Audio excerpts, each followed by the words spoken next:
Hey there, fellow adventurers. Welcome to Tryst with a Werewolf. Are you ready to step into a world where the line between human and beast blurs? Here, we'll uncover the hidden tales of werewolves, their forbidden love, and their wild adventures. So come along and let's embark on this thrilling tryst together. Prologue.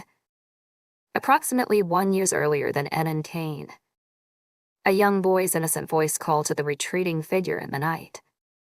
Mama, can you please tell us the story of Ozefeze Mwakiduma? Yes, Mama, please.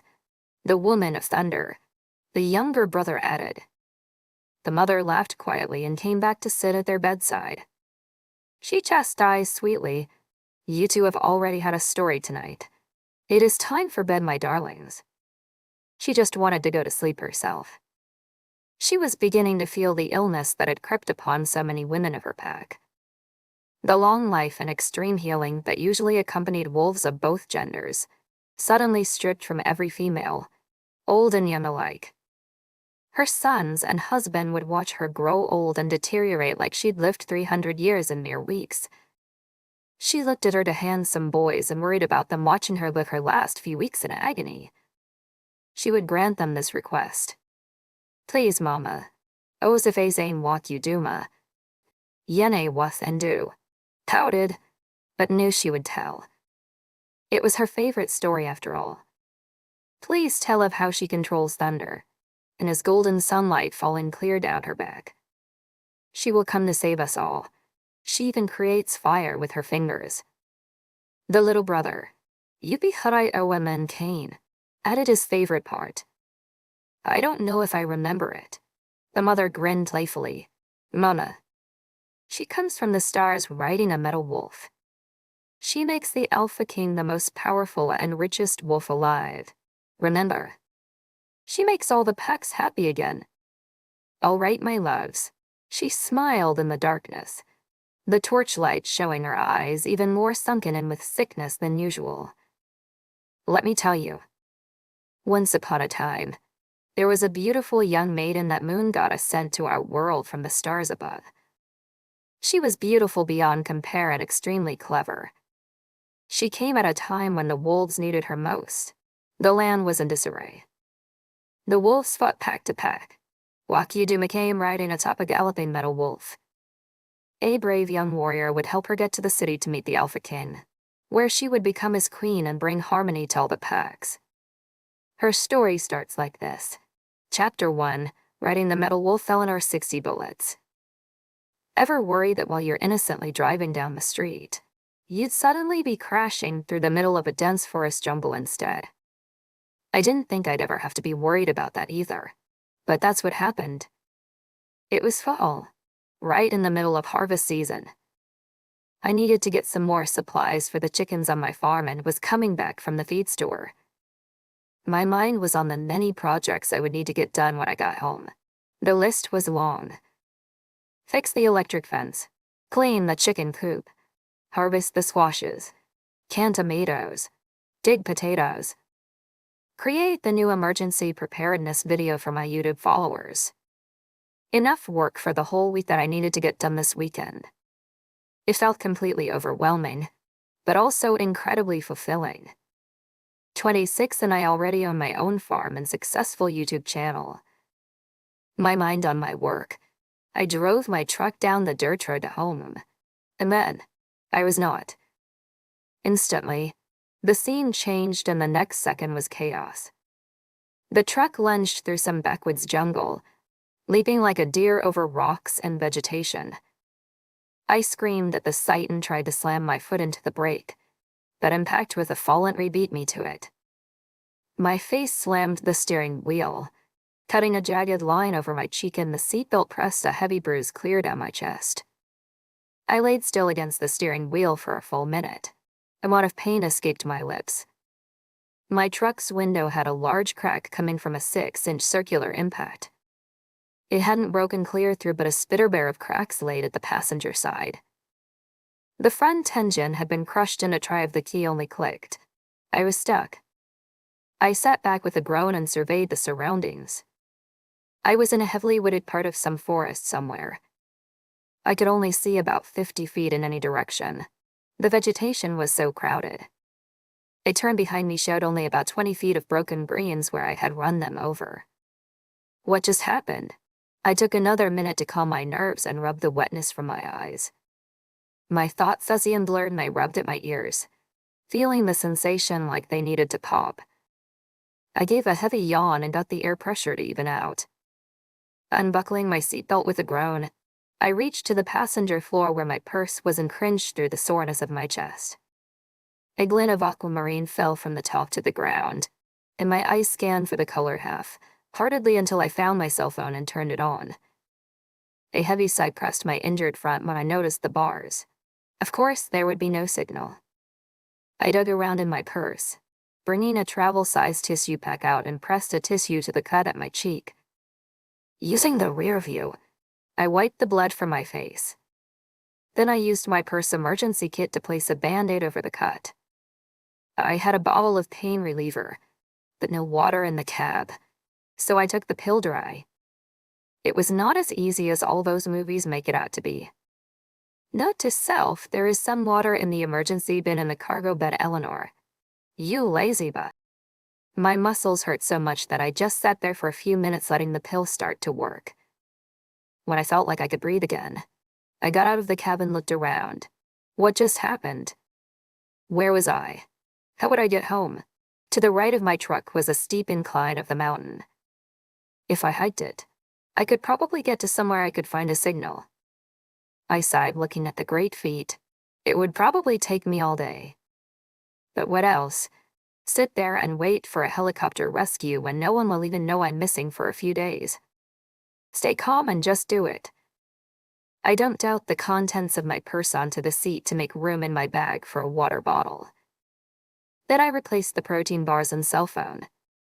Using a hair tie and any bobby pins I could find through the mess, I wrapped my long blonde hair into a bun. My hair was my favorite feature about me.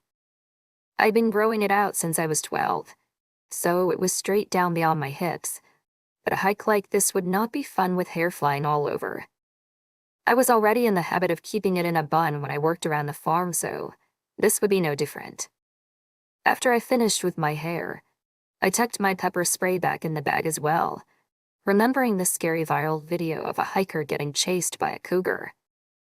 Hopping up into the back of the truck, I opened my emergency bin and took out 4 bottles of water, placing them in my purse. With another deep breath, I jumped down and started my hike. At least I was wearing good boots. The hike was strenuous, and I was huffing before long, each breath pressed onto my bruised front. I opened the top 2 buttons of my pink plaid farm shirt to hopefully get more air, but I had to keep going. I was only maybe a third of a mile up before I started getting a good look at my surroundings. Good job there, Eleanor. Just wait until you tell all your emergency preparedness followers you didn't even notice the weird plants for 15 minutes. I mean, I guess I was a little preoccupied with suddenly crashing into the mountains. And the plants were weird. Trees with limbs that shot out like rainbows covered in prickly baseball-sized burrs. Some plant coming from the ground in an arc with small green chili peppers pointing up all over the edges. A bush covered in wide, large leaves, each holding a pool of creamy white liquid. I thought I was in a basic densely wooded forest like the mountains near my home. But as my eyes scanned around at the unfamiliar plants, I couldn't help but think I'd been transported instead to a jungle. Maybe even the Amazon. The Amazon. How the freak did I get to the Amazon? And if this was the Amazon, were there even going to be cell towers close to get a signal out? I collapsed onto a rock, needing to sit down. I was trying not to panic enough just being in some weird forest. Randomly getting pushed to the Amazon was 1,000 times worse. Putting my head between my knees, I tried to breathe, in and out, even slow breaths, in and out. Okay, lady, listen, you can handle this. You can handle this. You don't need to go into shock. I chuckled gravely. Yeah, right. I'm already in shock. Really? The Amazon. But after a few minutes calming, I tried to sit tall. I needed to get rescued. Okay, I can do this. I just need to get up the mountain and call home. Tentatively, I stood and started forcing one foot in front of the other. And as I walked longer and longer, my stride became more confident. I was much more observant as I hiked, and the more I saw, the more anxious I became. I could hear bird tweets from the trees and scurryiness from the underbrush, but had yet to see any animals besides weird bugs. But if I could hear birds and who knows, maybe squirrels, running around, that probably didn't mean any predators were close. I pulled my pepper spray out and tucked it in my jeans pocket just in case. My heart was still going a mile a minute. After walking for an hour and a half, I realized the sun was starting to set and I wasn't even close to the summit. I brought my phone out and checked. Still no signal. Shoot. Shoot, shoot, shoot. My phone showed that it was 315, but maybe the sun set earlier in this part of the world. By my calculation, the sun would set in an hour, and being in the open during night in the Amazon was a no-go. My eyes traveled up to the peak. Too far. It was as far as I would get today. I sat on a rock to catch my breath and had a protein bar and water. Then I hiked back down the mountain as fast, but safely, as I could. Getting a broken ankle right now would not look good on my survival page, and I was a survivor.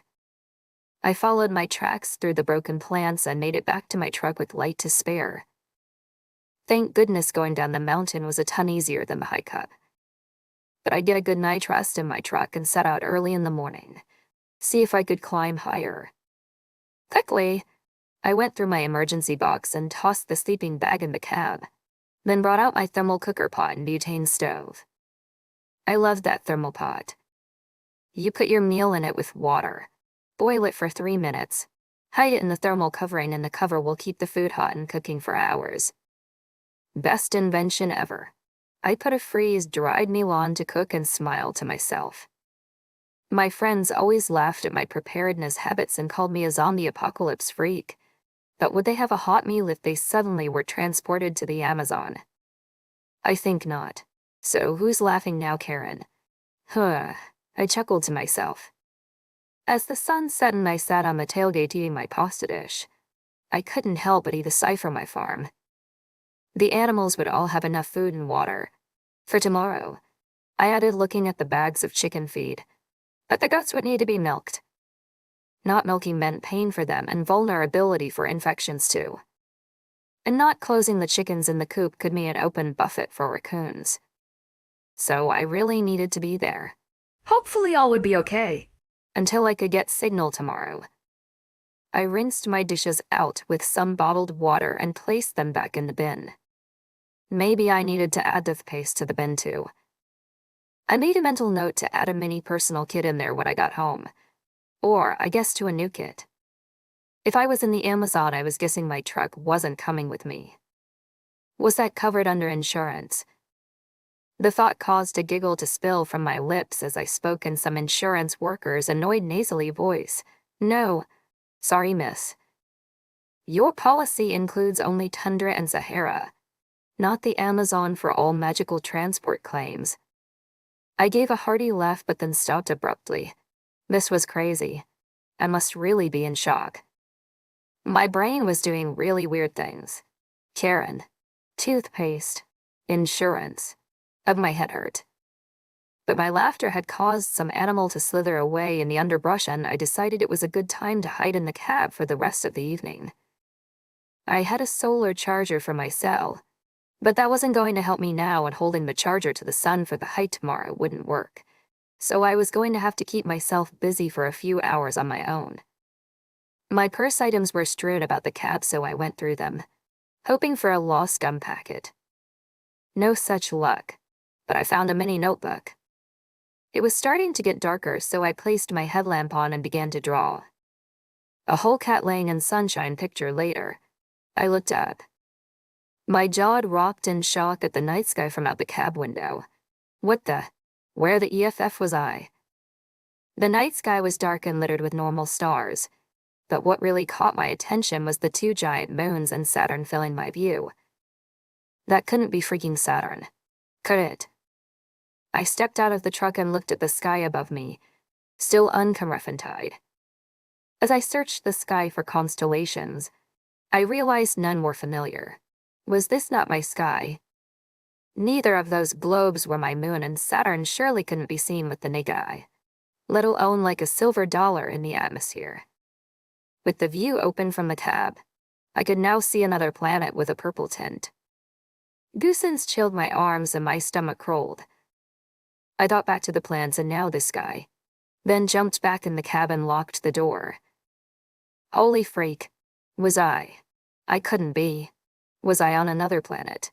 Chapter 2, Wolf's Bane buries 60 bullets. My heart pounded in terror and I squished over the seat, bringing the seat back forward because no effing way was I stepping foot on that ground again, and I needed my hunting rifle. The awkward position reaching for the case with me stuck but up in the air pressed painfully into my bruised front. But that didn't matter now. With a full-on lunge, I grabbed the case and brought it up, quickly putting the pieces together and fitting on the scope. I only had 5 bullets in the case, the rest in the tool bin in the bed. My eyes scanned the darkness, my headlamp doing the bare minimum for viewing. 5 would have to be it because that door was not opening ever again. I gulped, ready for a long, sleepless night. My rifle flew to my eyes at every sound during the night, and twice my headlamp lit the glowing eyes of forest creatures. But as the sky began to light, I knew I had survived. One night down. My fear somewhat diminished as the area began to lighten, and I turned my headlamp off with a groan of relief. Now that I could see, maybe predators would be less likely to attack. I'd finally rest my eyes for a few moments. The sun was high in the sky when my so-called few moments were up. I jolted awake, my rifle already clutched in my arms, trying to get a sight of something, though I couldn't hold it correctly in the cramped area. I scanned the surroundings a full minute before I set the gun across my lap and rubbed clammy hands across my face. Taking a glance at my cell, I leaned over and turned it on. Still no signal, no. Would it ever get signal again? Was this real? Was I on some other planet? I bent to peer out the window at the nearby plants. Yep, they all looked so foreign. And last night, those stars and those planets, was it a dream? This was all a joke, right? Maybe I got in a car crash on the way home and this is me hiding in my brain, in a coma somewhere. Right. Please let that be it. I felt up and down my arms, hands continuing to my face, and I sure did feel awake. A pinch confirmed that I felt pain, but to be honest, I still wasn't 100% sure. I mean, who drives down the road and ends up on another planet? That was seriously messed up. Either way, there was a more pressing issue at hand. I needed to relieve a very full bladder. That meant stepping foot outside this cab. I surely couldn't do it. Looking around the cab, I tried to spot anything that would help my situation. An old paper drink cup. I even thought about my cooking pot from last night, stored safely in the back cargo bed. Though I wasn't sure I was desperate enough to relieve myself in a pot I'd later need for meals. Okay, Eleanor, you have done emergency preparedness for 10 years now. On your own for the last 6. You take care of a whole farm. You can shoot an elk at 300 yards and field dress it yourself. You have 150,000 subscribers. You can't let them down that you were too afraid to even pee in an emergency situation. I glanced outside the window. Should I was still scared. But what kind of emergency situation is waking up on a different planet? I growled to myself, continuing my pep talk. Do it. Do it now. And I cautiously opened the door, letting fresh air fill the cab. I took a deep breath and the air smelled beautiful. Even being out in the country, there was always still something in the air that hinted at the pollution coming from big cities. This air was different, all spice and earth, rich and full. The way you'd imagine Earth to smell like 1,000 years before factories. And well, hey, if I'm breathing, I guess this place has oxygen. Maybe that's a little of this feeling too. I lived at a fairly high elevation. When I've been to sea level, it felt like this. Almost easier to breathe. This place must have more oxygen, even though I'm on some mountain somewhere. What would it be like at their sea level? Would they even have a sea level? Remembering the reason to open the door, pangs filled me, and I rushed from the cab. I wasn't afraid of the world now, I was afraid of having to wash my pants. Found a bush and did my business. Now that I was a little more aware of my predicament, I knew I had to be careful with my supplies. That meant not using my drinking water for sanitary, so I found the mini bottle of hand sanitizer on my seat and used it. I'd have to find a source of water soon, though. I had only maybe 50 uses of sanitizer in this bottle. Hopefully, I'd wake up before it was gone. Letting the full situation really sink in, I tried to remember all my trainings. It was literally like I never had any. Not a single thing was bubbling to the surface that I should do. I realized it must be some level of shock and tried to focus on deep breathing. I would not go into shock. I would not go into depression. I would survive. I would survive and find a way, but my eyes open, feeling the sadness set in. How would I find a way back to Earth? My body already felt resigned to the fact that this is now my life. And if this was my life, I would live. A new feeling of strength seeped into my muscles. I would survive. Step 1 in training was actually not finding food or shelter. Step 1 was always having the will to survive. Yes, I had the will. This is what I've prepared for 10 years now. How to be in a life-threatening situation and make it out the other side. I may not make it out, but I would go down trying. My will solidified. I would do this. Next step I needed to do was log supplies. I started with the strewed contents of my purse. Stupid receipts galore. At least they make okay kindling. Air clip-in ties. But a sewing kit. Tissues. Mini notebook and pens. To protein bars. 10 Dayquil. 6 Band-Aids. Empty prescription bottle. Ibuprofen. Handful of cough drops. Army knife. Whistle. Travel intimate cup. Costume ring that I lost from Halloween. Lighter. Spent nail file and chapstick. Poncho. Decorative cocaine. Mascara. Okay, I think I can work with that. But my thoughts sounded worried, even to me. I went outside to check the 2 bins I always carried in the back. But first to look over my items from the feed store. 2 bags of chicken feed. 1 bag of chicken scratch. 2 bags with shavings for bedding. 1 solar panel for an electric fence. Bin 1. My farm supplies. Hammer but only 6 nails left over. Small handsaw. Hunting knife. Marat spidey. My fated mate. Lights flashed around me and I will spawn with the beat of the heavy techno music the DJ was playing. Hand shovel. Collapsible bucket. Ammunition box for my rifle brings me to 60 bullets. Screwdriver set. 10 feet wire. I groaned. Duct tape. Why did I not have duct tape? I glanced between the solar panel and the wire. I wondered if I could rig the wire as fencing and give myself some sort of perimeter safety. It may not be possible, but it's probably high on the to-do list. Bin 2. My emergency supplies. Sleeping bag. Basic first aid kit. 1 change of clothes and it looked like I hadn't updated the clothing for a while. The pants were too small.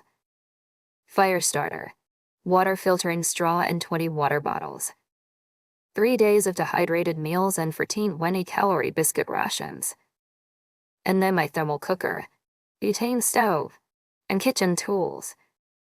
You'd think I'd be happy with how prepared I was, but this was nothing compared to my supplies and storage. I didn't have a bunker, but man, I miss my food storage room right now. 3 days of dehydrated food was going to be nothing. Okay, so I have shelter. I have a sleeping bag in the cab. I have some water and some food. But next step is to find water. On the hike yesterday, I saw a lake. What the yiff is that? I screamed at some rodent running from behind the trees to under my truck. I jumped to my feet and the cabin raised my rifle, like I needed a full rifle to hit something 5 feet away. As it ran out the other side of my truck, I watched in apprehension. Basic rough brown furball about the size of a cat. Then rounded ears the size of dinner plates and 3 sharp-pointed tails straight out at attention like porcupine quills. I stared at the trees where it disappeared into the undergrowth like the place was about to catch fire. My heart thundered. That was definitely no animal I'd ever seen before.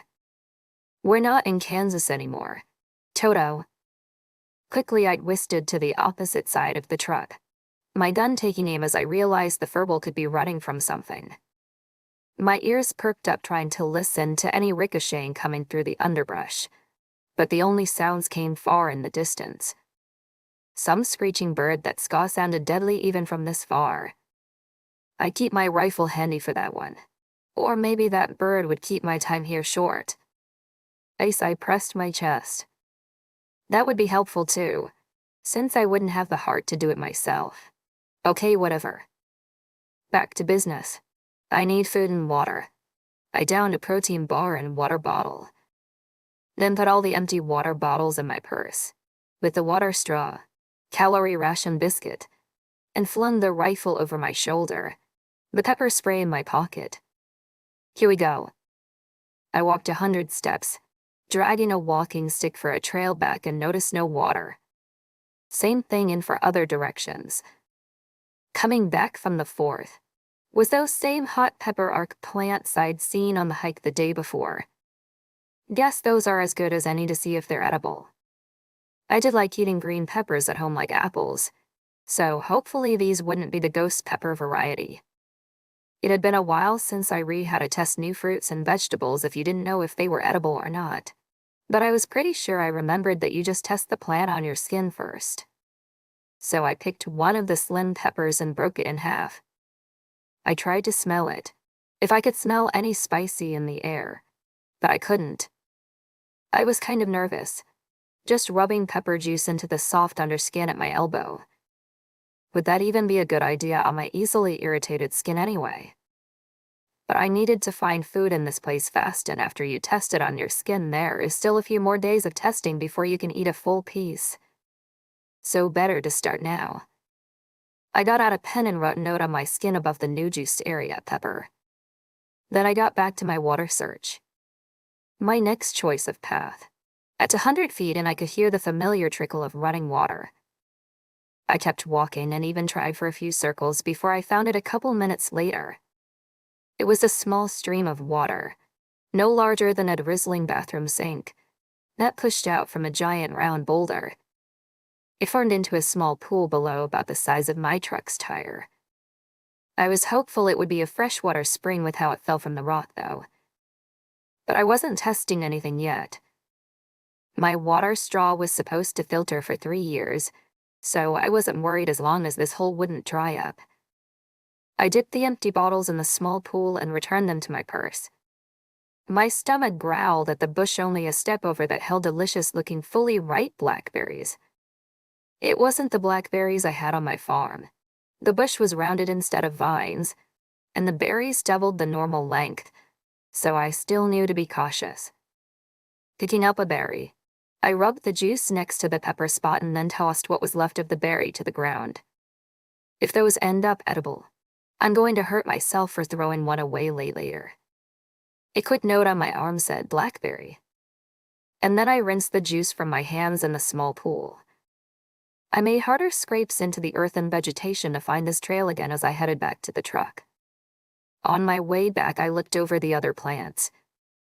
There were mushrooms growing on one side of a fallen tree trunk. I'd always been wary of wild mushrooms even at home because of how deadly they could be, but I was desperate for food close to base camp. I said a small prayer and broke a mushroom cap off and pressed the gills into my arm with their own label. I got back to my truck and placed the water bottles in the bed. Then went on the search for some more foods to test. There was a patch of potatoes that were in line of sight of the truck. I found another of those rainbow-eyed trees with the scratchy burrs and dug into them. I wanted to describe them like baseball-sized intermittent tests. White, soft fruit and super juicy. Some red elderberries and ground-biting mandarin oranges were next, followed by 2 different colors of turnips.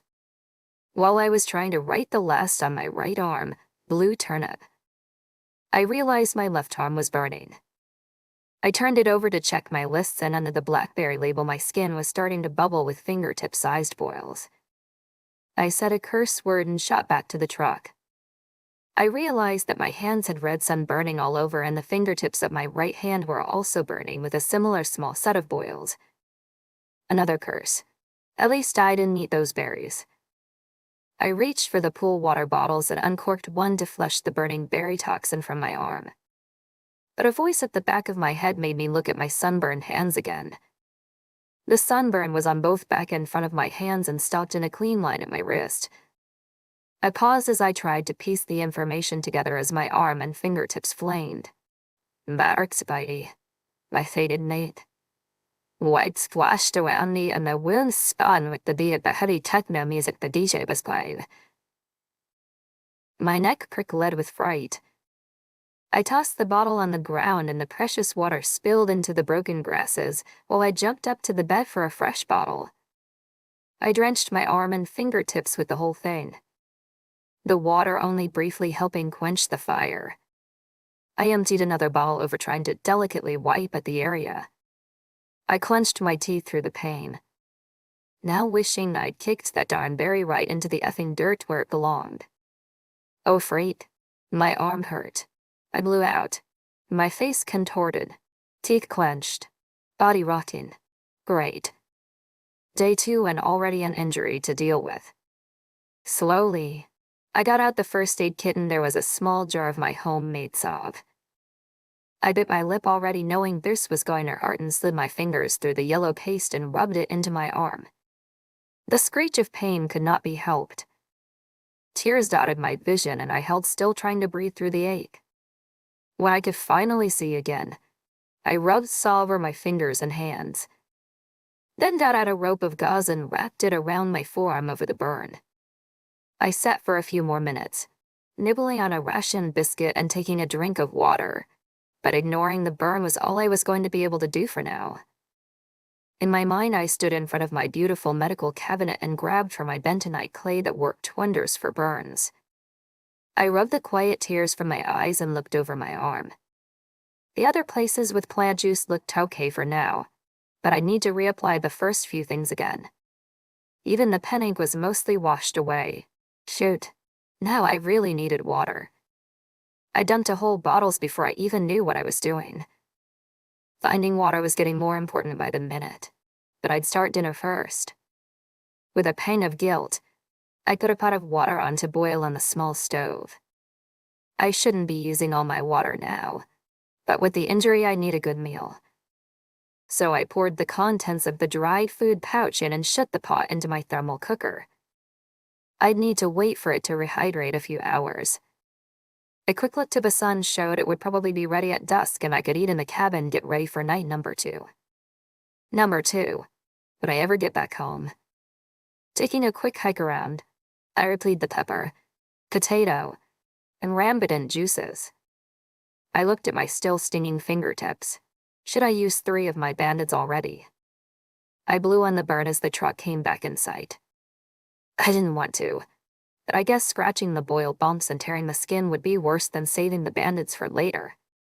Pulling the first aid kit from the emergency bin, I placed bandages around my aching fingers with another dose of salve.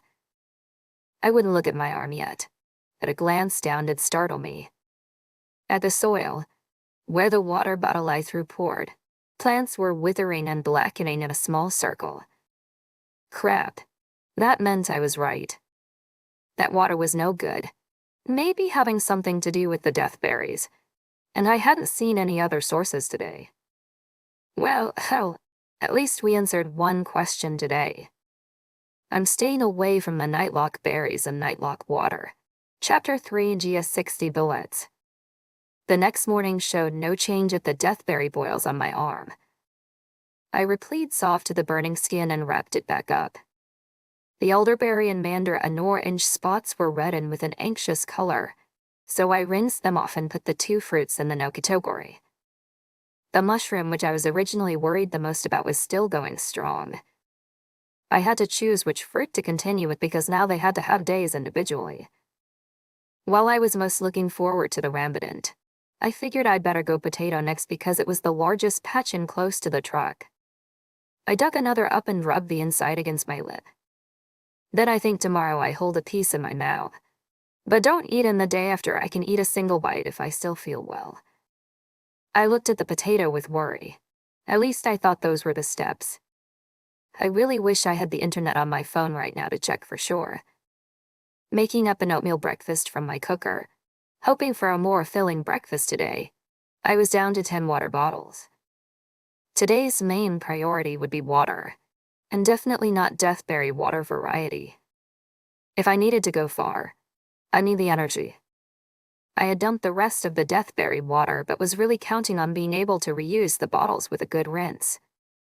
That was left to be determined though. After a quick tidy to my food kit, I placed supplies in my purse and started down the mountain. Water runs down, so that's the best way to check. And from day one's hike I seemed to remember a lake. I grabbed my walking stick and again made sure to press it rail behind me. Today I'd take a good hike. I'd imagine I could go 3 hours in this direction. Might take me 5 back up, so I would have to be careful with my energy.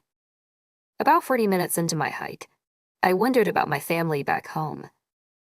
Would they have realized I was gone by now? Would my farm animals be taken care of? I had a friend coming over. Tomorrow, I guess it would be, to post a video on solar ovens. Oh dang, I wish I had my solar oven with me. I look up to the sky, shone the bright yellow ball. I wondered if that was even my sun or a completely different solar system. Help. My head shot up at the sound. Was that a person? Did I imagine it? I stopped to listen again, but this time I heard that same scary bird screeching I'd heard before, though it sounded awfully close this time. Help. Help me. Anybody. It was a woman's voice. I'm coming. I yelled back in shock, trying to track the sound. Just then a large shadow passed overhead and I turned to the sky just in time to catch four long lizard-like tails with a club at each end passing behind the treetops. The screech sounded again and this time I had to cover my ears, the roar was so consuming. Is someone there? The voice yelled. I started running again. Yes, I'm coming. Where are you? It's seen me. I darted around trying to follow her voice. What has? A dragon. My footfall faltered for a step, and I looked back to the sky. A dragon. I tried to clarify. Hurry. I kept running and another shriek waved over the area from the beast, and I heard the wings whip into nearby trees. I called out, Where are you? Here. I saw waving from a figure crouching below a tree. I ran forward and then caught eyes with the creature landing in the treetops above. It was very dragon-like. Green and red reptilian skin. Wings a mix of bat and dragonfly. Deadly yellow eyes and long wavy ropes of antennae on a slender head. The monster shrieked a song. Its mouth held open to the sky. Maybe it was calling others that munch awaits. Well, sorry, dragon. You aren't invited to this meal. I pulled the rifle off my shoulder and took aim for the neck. It hit exactly where I wanted, but the shot did not drop the beast. The monster shrieked in horror, blue spewing from the wound, and it took again to the skies in a beat of whip tear. 59 bullets, but one less flying monster. We both watched it retreating, and my eyes widened to see the lake. It looked wide and as blue as the ocean. Hidden within the tall trees, it was hardly the hike I was expecting today. Now just to hope there weren't any deathberry bushes around to contaminate the water. The woman then jogged over as my eyes were at the water. Thank you. She spoke timidly. I looked her over. Petite Asian frame. Tight, sweet eyes. Dark brown hair and waves down her mid-back and spreading over her forehead in wispy bangs. thin lips and a pretty red, dressed in traditional light blue doctor scrubs. "You're welcome." "I'm Eleanor." "I'm Gia." She inclined a slight bow. "Nice to meet you, Gia." "Do you know what that thing was?" I looked in the direction it headed no. "Do you know where we are?" I was headed home from work and then I was here. I leaned on my walking stick and realized that the last 50 feet I hadn't been pressing in for a trail. Hope that didn't bite my butt on the way back to the truck. I shook my head no to her question.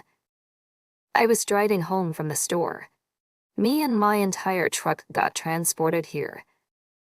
I think it's a different planet. What do you think? She looked around nervously. I had wondered. I let out a breath. Do you have shelter? Food? We can work together if you'd like. Yes, she smiled a wide grin. I would like that very much. I slept in a tree last night. I do have some food. Mostly rice. I had stopped at the grocery. Bags were in my hand as I came here. I looked over the lake. Is that water fresh? I haven't found any other clean water sources. Oh yes. She bowed, her hair sliding around her face. I have drank. It is lovely. That was a relief. We should head there first then. I have water bottles we can fill. My camp is at the beach too. We then parted through the trees to the bank of the water and I knelt at the edge. Sure, it's clean. I asked again. I have been drinking for a day. It has tasted pure. That's good enough for me. The deathberry water burned my hands in no time. I dug out my filter straw and began to drink. It was heavenly and delicious. It reminded me of the fresh spring my father brought water jugs to when I was little. The memory was lovely and sad. I'd never see my family again. The hung like that fresh spring. I then took off the gauze and laid it across my knees and washed up my arms. The rest of the fruits passed and test and I needed to clean the burn again. When I put my arm in the water, the burning relief was almost crippling. I cried out somewhere between pain and relief. How would I be able to pull my arm out of this? "Oh my," Gia exclaimed, eyes on my angry boils. "Your arm. What has happened?" "Bad berries. I was testing foods to eat and they burned me. If you see long blackberries, don't even touch them." "I will not," she assured, then bent to take a better look through the ripples. "I am a doctor. Maybe I could help. Don't happen to have any burn cream, do you?" I asked, giving a sad forced laugh. With a cringe, I pulled my arm from the water and showed it to her. She eyed the wound. It is very blistered, but not a large area. All we can do is keep it clean and covered, I am afraid. Do not pop the blisters. That could advance infection. She looked behind to the woods. There could be plants that would help with healing, but being a foreign world, I do not know what to look for. It's okay. I gave her a smile. I do have a saw back at my truck. Basically, Olby swax calendula and some other herbs. I'm guessing it's better than nothing. Yes, that sounds very good. So you do have a truck then. We can drive away from here. I started wrapping the wound back in the old gauze. My truck crashed into a fallen tree. The lights still work, but the engine just clicks. But at the moment it is a good shelter. Have you seen anyone else? No, you are the first. I have seen many different creatures though. Dragons and monkeys and rats and pandas. She pointed out to the water. There is a strange creature in the water with one bulbous eye that goes above the surface, but it is afraid. I hadn't seen too many animals and I'd always had an enclosure to be in. How awful would it have been to see those creatures while sleeping in a tree? Did you want to go with me?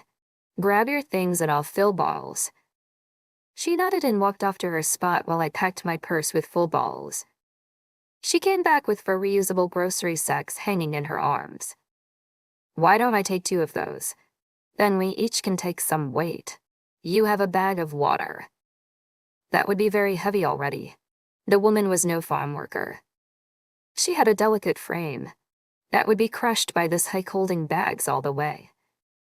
But I didn't want to dampen her spirit, so I just shrugged. I don't mind. I'm a farm girl, used to carrying feed bags all over.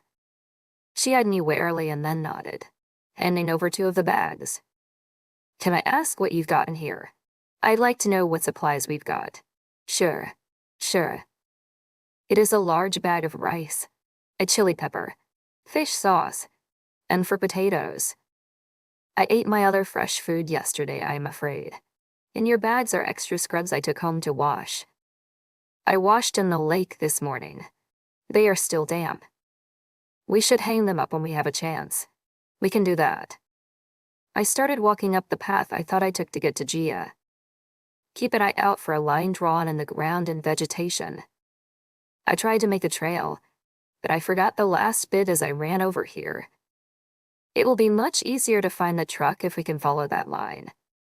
We searched for about 20 minutes before Gia yelled over, I think it is here.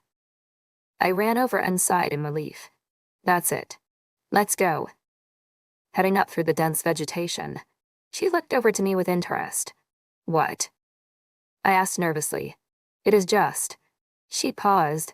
How do you know Korean? You are a very fluent speaker. Korean. I almost shouted. I got my bearings, looking around hoping I didn't remind a predator a snack was close. I'm not speaking Korean. I'm speaking English. Her eyes came down in a frown now. We are speaking Korean. You are speaking perfectly. No accent. No, I countered with a laugh. We are definitely both speaking English. She continued walking, eyes on the line scratched in front of us. Maybe on this planet there is a universal language. Well, maybe. If she was sure I was speaking Korean, and I was sure it was English, how would we tell? I just shrugged it off. We are on a different planet with weird moons, deathberries, and pterodactyl dragons. Who's to say a universal language isn't normal too? So you were a doctor in Korea, South Korea. Yes, so. Sorry. I'm bad at geography. I apologized. She laughed and told me the name of her city. The words she spoke actually sounded like a Korean name and my mind jolted. But she continued. I worked in a university hospital. I was a pediatric surgeon. I finished my shift in the trauma room, stopped at the grocery, and on the way home was suddenly walking near the lake. I nodded slowly. I was driving and suddenly crashing over a forest. How do you think we got here? I sighed, taking a large step over a grouping of pumpkin-sized rocks. I don't know. Aliens. Well-placed wormhole. Twilight dimension. We continued talking about our families while we walked until I hushed her, hearing movement. I dropped my bags and readied my gun, hiding behind a tree and aiming at the noise. Gia followed, abandoning her bags and quietly darting behind me. What is? She tried to ask before I rudely shushed her. Through the trees I could see a snake slither down in the air from a tree branch. It had a large almond-shaped head out of proportion with its body, and as I watched I realized why. It wasn't a snake. It was some plant head doing a dance.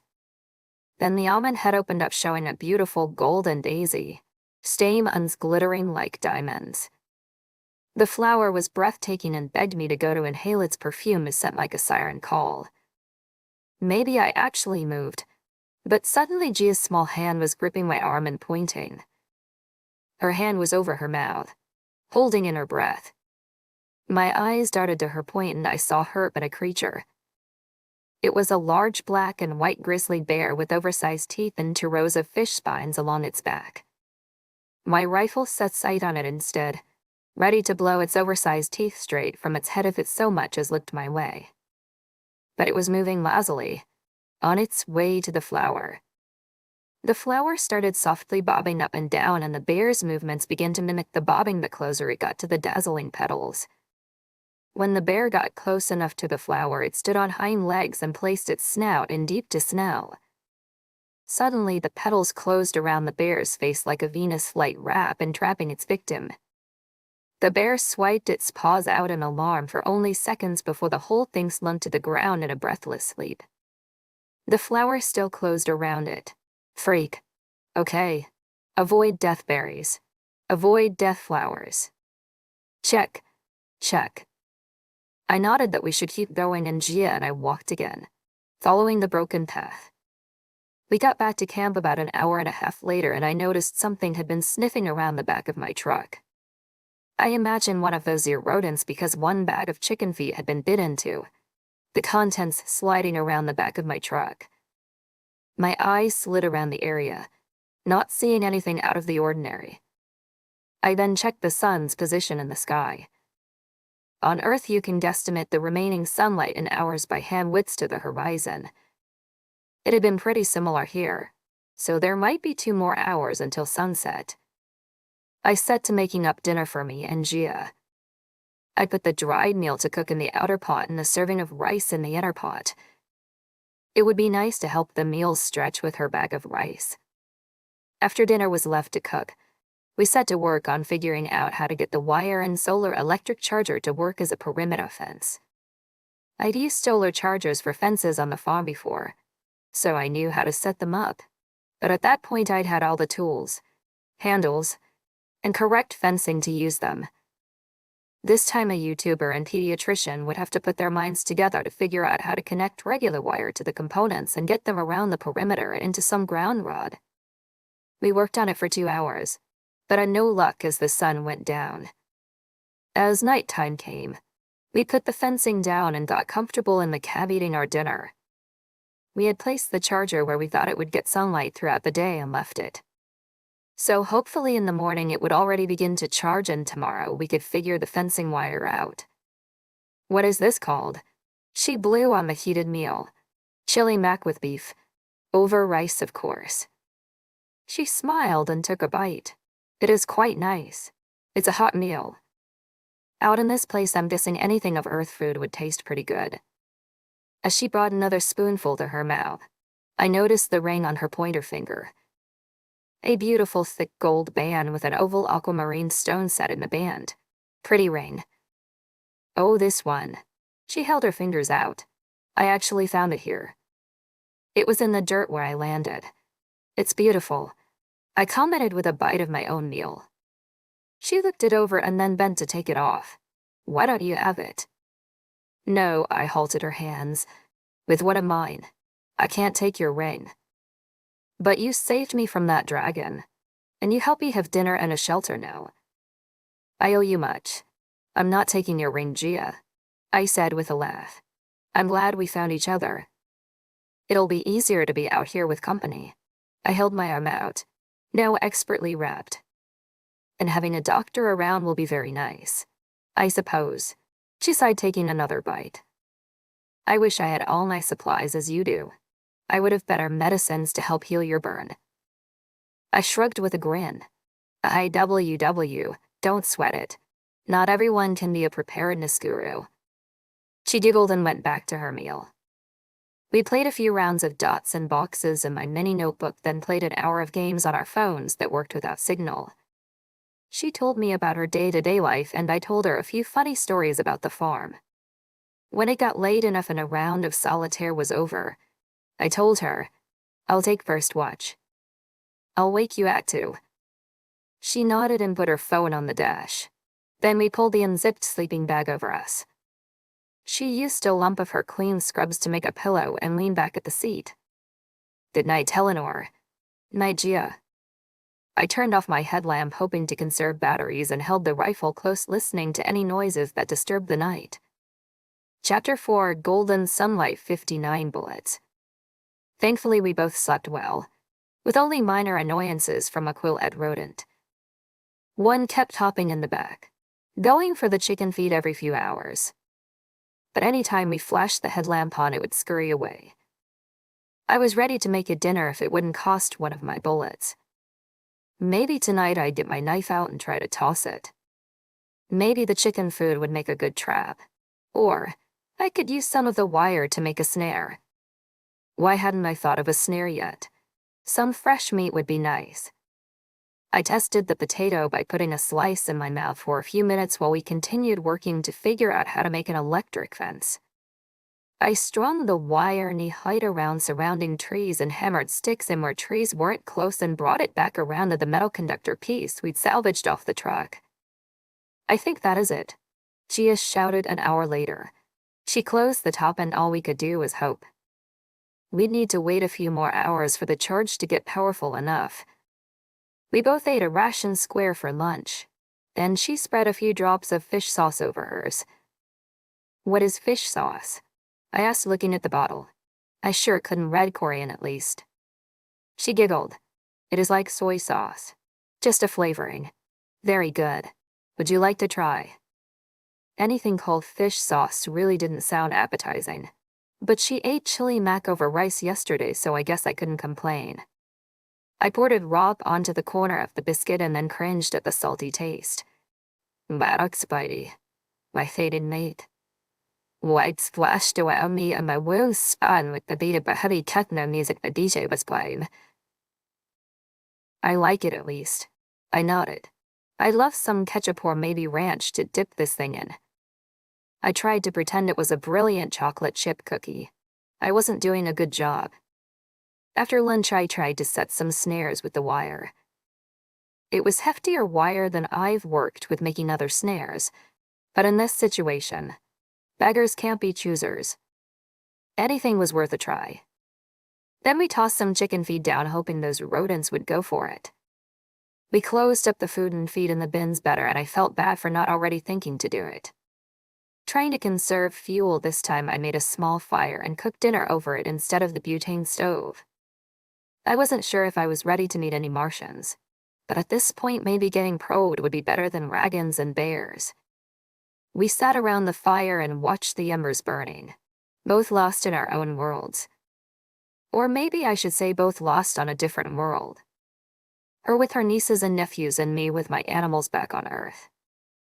No Martians showed up and the sun was beginning to set, so we took up our courage and decided to try the fence. I reached my hand out to the wire and tapped it quick. No shock. I tapped it again. No shock. I quickly put my hand on it a few times and tested, but realized, no, it must not be working. I placed my whole hand down and Gia yelled something about a woman's private parts. The disappointment on the air that it didn't work was heavy, but her outburst caused a laugh to rumble from me and her face to read in. Sorry, I did not mean to speak that way. It's okay, I chuckled. We'll look into it again tomorrow. She bowed and nodded. The evening went the same as last. Gia gathered some pebbles from camp and made a homemade Moncala game, and we played until Gia got tired and she rested while I kept watch. I had been asleep when she tapped my shoulder, whispering hurriedly, Eleanor, Eleanor. There is a sound. I sat up already on high alert, readying my gun. The headlamp was on her and she was scanning the surroundings. Nothing caught right away, so I changed the lamp to my head instead and followed the sound. A terrifying high-pitched squeal was coming from the woods. My inner hunter came out and my ear twisted to find where the sound was. The sound then faded slowly back into silence. When no other sound came for a few minutes, I smiled and turned to Gia. I think we may have caught tomorrow's dinner. Her whole body fell in relief. Oh, that is good. I was worried. The sound came from the area near the third snare. I'm guessing we caught one of those rat porcupines. I am glad. Checking the time on my phone. I still had 2 hours to sleep. Adrenaline was pumping, but I figured I at least needed to try to keep my energy up for the day. We need another walk to the lake today. I'm going to go back to sleep. Wake me again if something changes. She took the headlamp back and flipped it off. I will do that. I woke up with the sun, so there must not have been need of me. Gia was already playing with the solar panel. Did you check out dinner? I asked as I hopped out of the cab. No, I am sorry. I was afraid. And I wanted to work on the panel before we needed to get water. No worries. I'll go check it out. I headed to the third snare and spoke to the pile of feathers. Now what do we have here? I was expecting a porcupine rat, but it was some kind of fat ball of a bird with a toucan beak and spiked horn coming from its head. Gia's voice came from the edge of camp. Anything. We thought a unicorn chicken, I called back with a laugh. She giggled and started walking through the brush. When she came upon the animal, she voiced, "Oh my, he'll make a great dinner." I pulled him from the snare and brought it back to camp. Digging through supplies, I grabbed my hunting knife, shovel, and multi-tool. I'm going to go gut him. I don't want the scent to be at camp. I will work on the fence. I nodded and walked a far way into the forest. I sat on a stump and began to gut the animal as I would a chicken. It seemed similar enough that I continued on, burying the innards. When I finished, I started back to camp and heard cursing followed by a yelp of happiness. I broke through the trees and Gia stared up at me, eyes glinting. "We have done it." A smile flooded my face. "The fence works. Yes, it hurts." I laughed and leaned down to tap it. A full shock brought my hand back in the air. Yikes. And yes, it works. Yes, we have fixed it. "Well, you have Gia." I just coiled the wire. She looked down to the processed bird. "I have fixed the electricity, but I cannot hunt. We are a good team. 2 is better than 1. I agreed. "I'll get this bird on to cook for tonight and then we need to head for water." Once we got down to the lake, we scanned the area to make sure everything was safe, then filtered water for a drink and cleaned the extra clothes with a bit of dish soap from my kitchen tools box and laid them across tree branches to dry. Gia took off her scrubs and waded into the water. "Mark Spidey, my faded mate. White splashed around me and my wounds spun with the beat of the heavy techno music the DJ was playing." "What are you doing?" "There's the eyeball fish in there." "Right. It was afraid. This lake is good for a bath." "It is very warm." She sat down in the water, so it came to her shoulders. "Are you crazy?" I set my gun over the water. What if there are evil alligators or sharks or something? I washed in the lake when I was here. Nothing hurt me. She bent to wash her hair and swam around. I scowled. "That doesn't mean there is nothing in there. We need a bath, Eleanor. You have been out here for almost a week. We have hiked." My eyes scanned down the beach and over the water, then conceded looking at myself. "Maybe I do." "Come in. The water is warm." She giggled, playfully slapping water my way. I spoke nervously. "I'll take the next shift. You can watch over me." "It is safe." She smiled, laying back to float. "Nothing is safe on this planet. Even the chicken had a spike. You worry too much. You don't worry enough." The tree closest to the beach was towering tall and had good branches for climbing, so I decided to get higher. When I looked back down to her, I sighed in exasperation as she cupped water in her hand to her mouth. "And don't drink the water. It is fine." She laughed up to me. I grumbled to myself. "You're going to get parasites." I climbed as high as I dared and set my scope out like binoculars to see the other side of the lake and around the valley. I kept watch around the area, my eyes going back to a grouping of the monkey things across the lake again and again apprehensively. They were black and hairy like monkeys but had arms all the way around their bodies like starfish. "Your turn," Gia called up. I shushed her and climbed down. She spoke quieter as she let the sun dry her tiny frame. "I will take watch now." My scope went around the area again, looking again at the monkeys. Everything else seemed clear, but that didn't stop the anxious feeling in my stomach. I handed her the gun and she held it the best she could. I thought about handing her over the pepper spray but figured it might confuse her to have 2 things to fire if danger showed. I sighed and figured I'd better finish quick. First, I pulled all of the pins and ties from the bun of hair on my head, letting the blonde locks fall down to my waist. I started stepping out of my clothes when Gia's excited voice cut through the air. "Oh my. Your hair is very pretty. Why hide it?" "Thank you." I turned around and kicked my shoes off, then pulled the shirt over my head. But long hair and camping don't mix. It's easier to keep it up. "I understand." I waded out into the water and my underwear in the lake was as warm as a bubble bath. If I didn't have to worry about eyeball fish and monkey stars, I would be happy to just float for a while like Gia had. But I was still unsettled. So, with a bit of dish soap, I cleaned through my hair and over my body. I had been so covered with dirt I almost forgot how light my skin was. Finishing quickly, I walked back to shore and allowed myself to air dry in the sun.